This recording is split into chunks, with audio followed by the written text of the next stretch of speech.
Here we go. As I'm recording this, last week was Mental Health Awareness Week, and there's a specific reason why I didn't film this video last week. For me, it's really important for awareness, but we should be trying to be aware of mental health every single day. And that's where I think it's really important that it shouldn't just be 1 week or 1 day, it should be every single day of the year we take into account mental health. Obviously, there are lots of components to health: physical, mental, and emotional, and also that social connection as well, and kind of within the absence of disease, if you're looking at the WHO definition of health.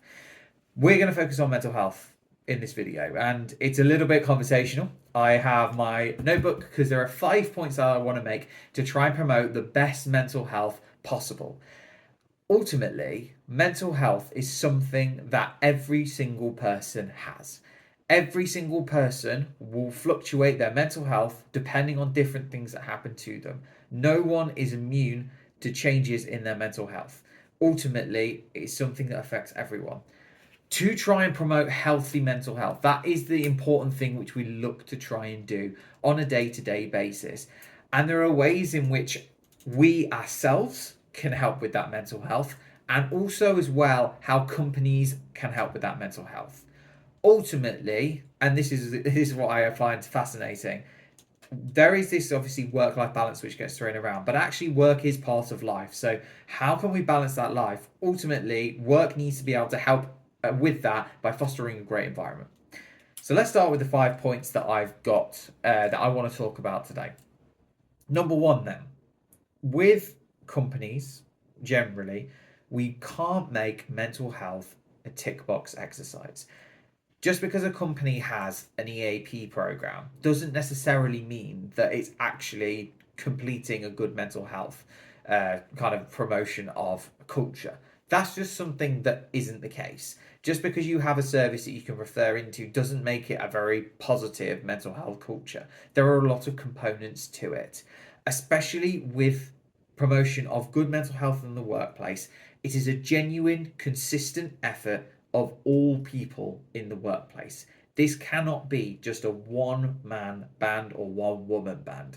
It has to be genuine and consistent effort, and that comes every single day.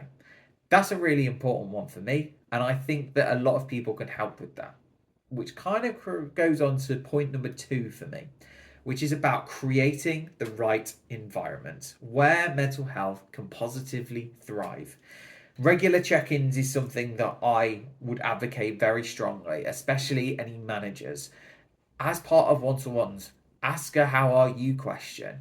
Be prepared that you may not get a very positive answer at all times. Obviously, we want to get a really positive answer. That'd be perfect. But you're not always going to get that. So just be prepared that if you ask that "how are you," you may not always get a good answer. But it's about how we can equip ourselves to be able to listen and understand what that person is saying. Let's also normalize honest conversations. I talked about how obviously trying to have a how are you check in can sometimes not work out how you want it to. You might not find out they're good. And it could be because of something that's happened at work. We need to be able to have those honest conversations with their leaders in the business. And that is really important to promotion of that mental health itself.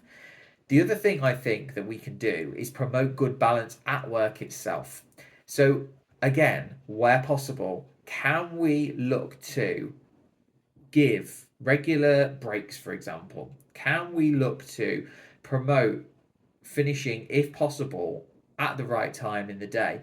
Can we promote if there are things that need to happen, for example, family emergencies, or there's something else that goes wrong? Can we be flexible enough in the workplace to allow people to go and visit and distribute these things? That's really important. Actually, things like that go a long way towards people.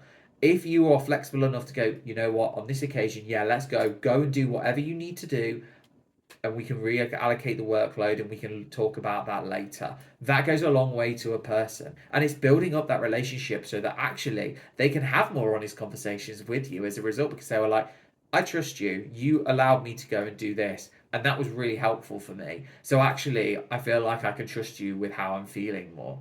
So I think that is definitely something where people need to look at. It's not just saying, here is a games room, here is a fruit bowl, here is, it's not just that. So there's a lot of different components, and a lot of the things that I've talked about are genuinely just talking to people. The third one is more of an individual thing, and that's about prioritizing healthy boundaries. The first thing I will say on this is boundaries are not selfish, but they are definitely necessary, especially with work. How can you at work, again, within reason, take regular breaks throughout the day? Not being able to sit in front of a screen, if any of us are desk space users, we know what we're talking about. You do not want to sit in front of a screen for 8 hours of a day. Trust me, it is horrible. We want to try and take a regular breaks away from that area. If your office, for example, like mine, doesn't have light, we not necessarily like no windows, but again, there are limited windows. So actually going outside and just taking a couple of minutes can be really helpful for people. As well as that, when we look at things like, for example, end of the day, if you've done everything, in my personal opinion as a manager, go home. Maybe take that 5-10 minutes. And again, it comes back to that healthy boundary. Actually, I've done everything that I can for the day, and actually, this is where I'm going to have. I've done. I'm going to go for the day. Logging off at a reasonable time, for example, because sometimes it doesn't work like that. Sometimes you are going to have to work like 5-10 minutes extra, and that's okay. But it's about being able to have those healthy boundaries. For example, if you've got an exercise class that you really want to go to that exercise class. That is your healthy boundary.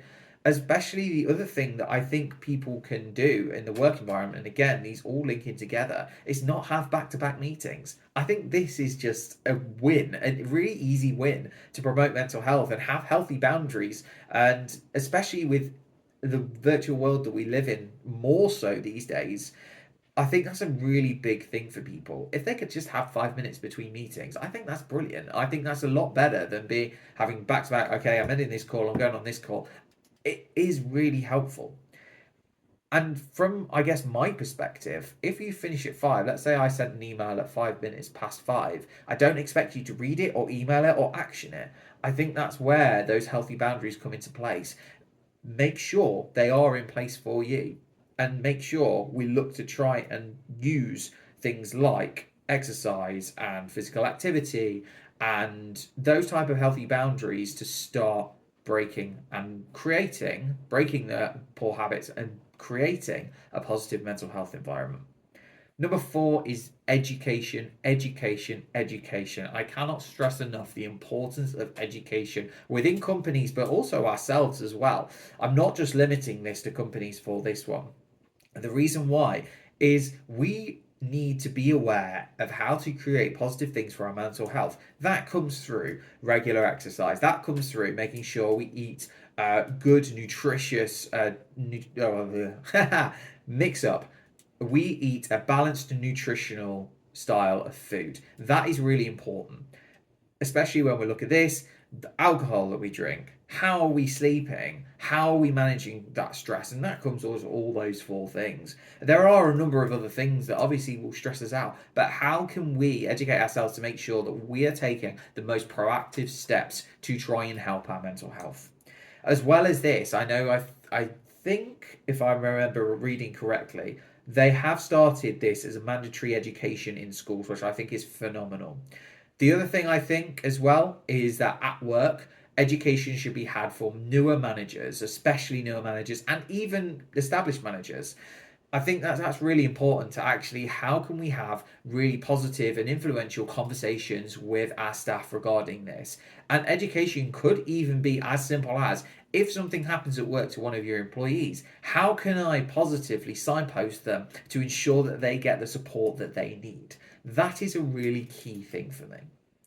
Number 5, this one is inspired by the reading Lost Connections by Johan Hari.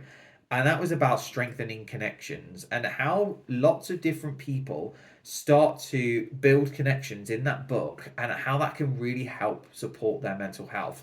This could be a common purpose. This could be looking at finding that connection in the environment. This could be social connection. This could be, again, a connection with ourselves. They talk in that book about the fact that on average in America, I think people have about on average, zero people who they are close to. And that is a scary number to read that. I hope that's not true still. But it's a really important thing to create positive and fruitful connections. That isn't always going to be outside of work. And sometimes we are going to have to seek discomfort to find what those positive connections can be. And especially the other thing that can help us is feel really grounded and connected to right now. And I think that is the most important thing is when we're looking at trying to help with connections, being in the present moment is going to be really helpful for that. So there are 5 things. Of course, everything in this starts to blend into each other. All of them have a knock on effect. There is no one singular thing which is going to promote mental health. It is a massive collective effort from a number of different areas. So, this is definitely something which everyone can get involved with. And ultimately, from mind what they said in the most recent thing, public opinion of mental health is going downhill as well as their understanding about it. So let's all build this together and look to promote that positive mental health culture. Thank you for listening to this video. I will see you for the next video. Take care.